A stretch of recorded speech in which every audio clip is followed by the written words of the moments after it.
agora eu convido o candidato a presidente da República, Luiz Inácio Lula da Silva, que apresentará seus planos e compromissos com o setor de transporte brasileiro para os próximos anos. Meu caro Wander Costa, presidente da CNT, meu caro amigo Clésio Andrade, ex-presidente da CNT, em nome de quem eu quero cumprimentar todos os empresários das federações do transporte aqui presentes. Quero cumprimentar também todos os empresários de todos os modais de transportes aqui presentes. Meu caro companheiro Antônio Sadalto, meu primeiro-ministro do transporte, meu caro Luiz Mercadante, meu caro Alexandre Silveira, que no meu governo foi diretor do DENIT em Minas Gerais. Eu só fiquei sabendo depois que eu deixei a presidência. Meu companheiro Paulo Teixeira, eu quero citar o Paulo Teixeira, porque o Paulo Teixeira faz um bom tempo que ele tem pedido para que eu aceitasse o convite para vir aqui nesse debate. Minha companheira Gleice Hoffmann, presidenta do PT, meu caro companheiro Alckmin. É importante vocês lembrarem que o Alckmin, e nós já estamos andando juntos há uns 3 meses, ele acaba de fazer aqui na CNT o mais longo discurso que eu já vi o Alckmin fazer. Eu era presidente, eu ia a São Paulo inaugurar coisas com o Alckmin, eu acho que ele nunca falou mais que 3 minutos. E aí sobrava tempo para eu falar aí os meus 40 ou 50 minutos. E quero cumprimentar um companheiro que está aqui, o nosso companheiro Maurício Muniz, que possivelmente seja a pessoa que mais entenda de PAC no Brasil, porque foi o secretário executivo no meu governo e no governo da Dilma. Bem, meus amigos, eu penso que tem uma novidade aqui, meu caro Wander, que é a compreensão de que o Brasil retrocedeu. Eu confesso a vocês, eu estava dizendo hoje no encontro do SBPC, que quando eu deixei a presidência da República, eu imaginava que 10 anos depois, sobretudo no ano em que o Brasil estivesse completando 200 anos de independência, que o Brasil estaria consagrado entre a 6ª ou a 5ª economia mundial. Eu sonhava com isso, acreditava nisso, e eu dou sempre como exemplo que quando eu deixei a presidência, a gente vendia 3.800.000 carros por ano, e agora estamos vendendo simplesmente algo, metade do que vendíamos naquela época. Numa demonstração de que o país andou para trás porque alguém trabalhou para esse país andar para trás. Eu lembro o sonho que eu tive com a indústria naval nesse país. Quando assumi a presidência da República, nós não tínhamos mais que 3.000 e poucos trabalhadores na indústria naval, que na década de 70 já tinha tido 50.000 trabalhadores. Nós resolvemos recompor a construção de estaleiros em vários estados brasileiros e chegamos a ter, quando eu deixei a presidência, ou melhor, quando a Dilma deixou a presidência, nós tínhamos praticamente 83.000 trabalhadores nos estaleiros. Numa demonstração de que nós estávamos querendo, primeiro, não ter déficit de transporte nas nossas exportações e nas nossas importações. E que, segundo, a gente tinha e tem uma costa marítima exuberante de 8.000 quilômetros e que é preciso a gente recuperar a navegação de cabotagem para que a gente possa facilitar o escoamento da produção das regiões mais ricas do nosso país. E todos esses sonhos, eles foram sendo destruídos. Vocês não imaginam o sonho que eu tinha com as ferrovias. Vocês não imaginam quantas reuniões e quantas brigas que eu fazia sobre a famosa Transnordestina, que a gente sonhava ligar o porto de Pecém ao porto de Suape, passando por Eliseu Martins, no Piauí, e fazer uma ferrovia envolvendo 3 estados importantes. E só para vocês terem ideia, eu chegou ao momento algo em que eu fazia reuniões com o governador do Ceará, seja o Lúcio Alcântara ou o Cid Gomes, com o Eduardo Campos de Pernambuco, com o Wellington do Piauí, e eu juntava todos os ministros que tinham relação com a estrada para ver se a gente conseguia resolver os entraves que apareciam todo santo dia. Era impressionante como todo santo dia alguém criava um embaraço e aquela rodovia não andava, e ela não ficou pronta até hoje. E o projeto original foi mudado porque o dono da ferrovia não quis fazer a ferrovia ligando o Pecém à Suape, ele quer fazer apenas ligando ao porto de Pecém, porque é lá que ele tem mais interesse econômico. Ou seja, que o projeto nacional que a gente tinha pensado e construído e financiado do BNDES simplesmente não foi levado em conta. Agora, graças a Deus, o governador de Pernambuco resolveu, por conta própria, assumir a responsabilidade de construir até o porto de Suape, para que a gente tenha mais facilidade de escoamento da produção. Eu imaginava que a gente tivesse feito já mais rapidamente a ferrovia leste-oeste lá na Bahia. Eu lembro que eu fui lançar o projeto da ferrovia junto com o projeto, sabe, de produção de cacau, de produção de óleo de dendê para fazer biodiesel. Eu lembro do sonho que eu tinha com biodiesel e com etanol. O Alckmin testemunha o que acontecia nesse país em 2007, 2008, 2009, a quantidade de empresários japoneses que vinham para o Brasil preocupados com a produção de etanol, a nossa briga para fazer com que a indústria automobilística aceitasse colocar 100% de álcool, 50% da quantidade. Já estava provado que você poderia manusear o motor do carro de qualquer quantidade de óleo. Eu alimentei o sonho de que o Brasil seria um grande exportador de biodiesel para o mundo. Sonhei, eu fui inaugurar uma plantação de palma no estado do Pará, mais de 3.000 hectares de terra plantada entre Portugal e o Brasil, para que a gente pudesse exportar biodiesel. E a gente ainda hoje percebe que a gente não está utilizando a quantidade de biodiesel que a gente poderia utilizar. Lamentavelmente, a gente não conseguiu fazer os avanços que a gente pensava em fazer. A indústria naval acabou, a ferrovia andou menos do que deveria andar, as rodovias, pelos mapas da construção, andaram menos do que deveria andar, e nós vamos ter que começar, não tudo de novo, mas vamos ter que começar como se fosse um posto de gasolina. O país está sob nova administração. E falo isso com muito orgulho, porque vocês vão ter uma surpresa nesse país. Primeiro, eu queria dizer para vocês uma coisa.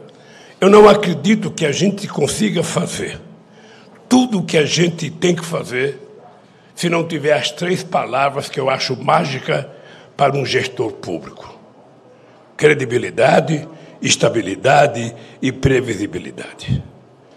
Primeiro, porque as pessoas que compõem a sociedade têm que acreditar naquilo que o governante está falando. Segundo, que as pessoas têm que ter certeza de que há estabilidade política, estabilidade econômica e estabilidade jurídica para que as coisas que sejam discutidas possam acontecer. E quarto, você não pode ser pego de surpresa a cada dia que você levanta com a notícia diferente daquilo que foi acordado. Por isso que eu considero essas 3 palavras mágicas. E quero dizer para vocês, o Brasil, pela primeira vez na história do Brasil, eu vou repetir esse chavão, sabe? Pela primeira vez na história do Brasil, vocês têm a possibilidade de ter dirigindo esse país 2 das mais belas experiências da administração desse país. Um homem que administrou o estado mais rico e mais populoso da nação por 24 anos, e por 16 anos, e ainda de sobra foi vice 6 anos. Tá? Então, é uma experiência acumulada de 16 anos de gestão de São Paulo, junto com a gestão de um presidente que teve o privilégio de viver o melhor momento de crescimento e de inclusão social nesse país. Essas 2 experiências estão se juntando. E o gesto que eu fiz ao Alckmin, e o gesto que o Alckmin fez aceitando o gesto que eu fiz para ele, é a demonstração de que tanto ele como eu estamos dispostos a não cometer erro nesse país e a não excluir ninguém da participação, da discussão, da elaboração e da execução das coisas que esse país tem que ser feito. Lamentavelmente, nós ainda temos entraves tributários. Eu não tinha nem barba ainda quando qualquer discussão que se fazia, se falava de política tributária, Alckmin. Eu teve um tempo que sonhei, Clésio. Eu, em abril de 2007, eu levei ao Congresso Nacional uma proposta de política tributária. Alexandre, uma proposta de política tributária construída, primeiro, com todos os presidentes de federações de indústria desse país. Segundo, com todas as lideranças políticas do Congresso Nacional. Depois, com todos os partidos políticos e mais com as centrais sindicais. Quando eu entreguei esse projeto de reforma tributária no Congresso Nacional, e mais ainda com 27 governadores do Estado, quando eu levei a proposta de política tributária para o Congresso Nacional, eu achei que ia ser votada como aquelas votações de prestação de conta no sindicato. Quem é a favor fica como está, quem é contra levanta a mão. Ou seja, a verdade é que quando se escolheu o relator, que foi o Sandro Mabel, a política tributária não andou. E até hoje não aconteceu nada com a política tributária. Eu não sei se a gente tem que continuar falando em reforma tributária, que é uma coisa muito complexa. Quem sabe a gente pega os pontos cruciais e, ponto por ponto, a gente consiga fazer com que aconteça no Brasil um modelo de tributação que a gente possa satisfazer a todas as pessoas, tanto a quem produz como a quem consome, para que a gente deixe de utilizar a política tributária como um pretexto sempre para a gente não fazer as coisas. A segunda coisa que nós temos que fazer é tentar fazer com que o projeto atenda os interesses da nação. Eu estou aqui numa reunião com empresários. E eu disse ao Wander se em algum momento a gente vai ter que sentar para a gente discutir nessa reunião chique de empresários do sistema de transporte brasileiro, nós vamos ter que discutir a questão dos motoristas autônomos. Como é que a gente os convida a participar desse processo de crescimento e de enriquecimento, sabe, em igualdade de condições, para que eles se sintam co-participantes disso. E eu acho que vocês terão, pela primeira vez, 2 pessoas na presidência. Primeiro, que gostam de conversar. Eu a gosto. Eu dou uma boiada para não entrar numa conversa, mas dou 10 boiadas para não sair dessa conversa. E nós vamos ter que encontrar, nós não temos muito tempo. Eu não precisaria estar voltando a ser candidato a presidente da República. Clédio, você é um homem que faz pesquisa. E toda pesquisa que você faz, aparece o Lula como o melhor presidente da história desse país. Eu, então, poderia ficar, sabe, tirando proveito dos louros que a sociedade brasileira me deu. Mas eu não posso compreender como é que esse país continua pequeno, sabe, no século XXI. Como é que esse país deixa de crescer e regride um país que era a menina dos olhos de todo o planeta Terra. Nunca esse país foi respeitado na América Latina, na América do Sul, na África, na China, na Rússia, na Índia, na Alemanha, na França, na Itália. Ou seja, esse país era quase como se fosse um motivo de orgulho, sabe, na sua relação internacional. Vocês se lembram que quando nós chegamos à presidência, a gente tinha um fluxo na balança comercial de menos de 100 bilhões de dólares. Vocês se lembram que quando nós alcançamos 100 bilhões de dólares, o Furlan colocou um contêiner pendurado num trator lá na frente do Ministério. Pois bem, nós chegamos a um fluxo comercial de 482 bilhões no nosso governo e quase 506 bilhões no governo da Dilma. E agora a gente regrediu. O mundo está comprando menos e nós estamos vendendo menos.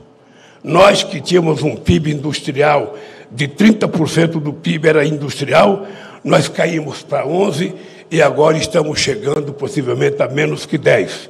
E a indústria automobilística, que significava 23% do PIB industrial, vai chegar agora, Luiz Mercadante, a apenas 7%.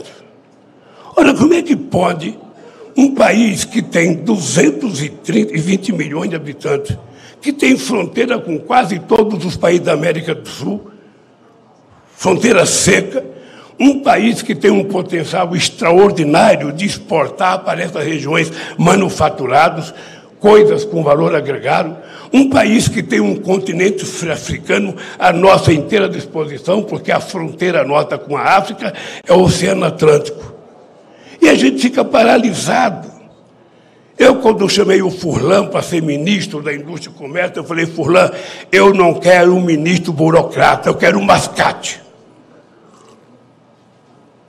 A ideia de mascate que eu tinha era aquele cidadão que chegava na casa da gente com uma sacola com um monte de pano embaixo do braço, batendo palmo, enganava a mãe da gente e vendia uma peça de pano. Eu falava, eu quero você assim. Eu quero que você viaje o mundo vendendo as coisas que esse país produz. Vendendo sapato, vendendo meia, vendendo roupa, vendendo terno, vendendo carro, vendendo tudo. Não é apenas vender minério de ferro. Não é apenas tirar o nosso minério e exportar sem que a gente deixe nenhum produto com valor agregado aqui dentro.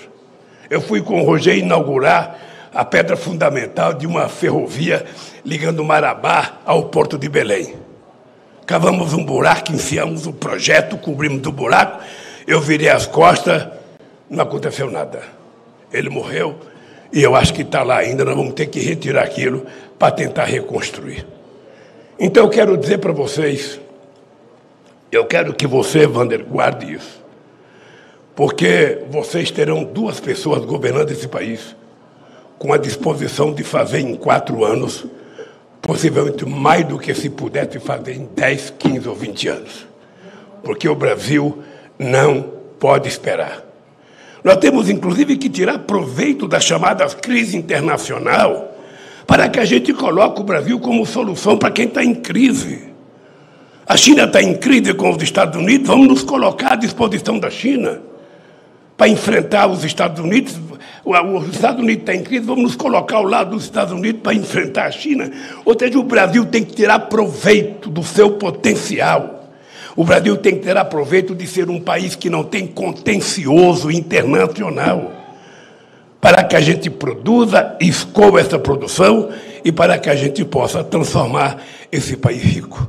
Termino dizendo para vocês, o Estado tem um papel preponderante. Eu não defendo o Estado empresário, eu defendo o Estado indutor.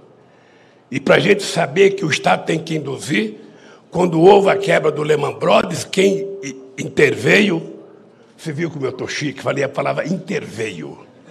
Em outro tempo eu falava interviu. Então, quem interveio para que a gente consertasse foi o governo americano. Se ele não colocasse trilhões e trilhões de dólares, não teria resolvido a quebra do sistema financeiro. Quando houve a crise da pandemia do Covid, quem é que resolveu o problema? É o Estado. Porque se o Estado não entra, não tem solução. E o dinheiro que não existia apareceu.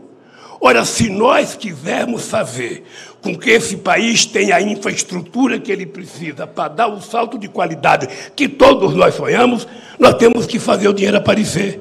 E o dinheiro existe. Eu posso dizer para vocês que o dinheiro existe. O dinheiro, o tesouro tem dinheiro.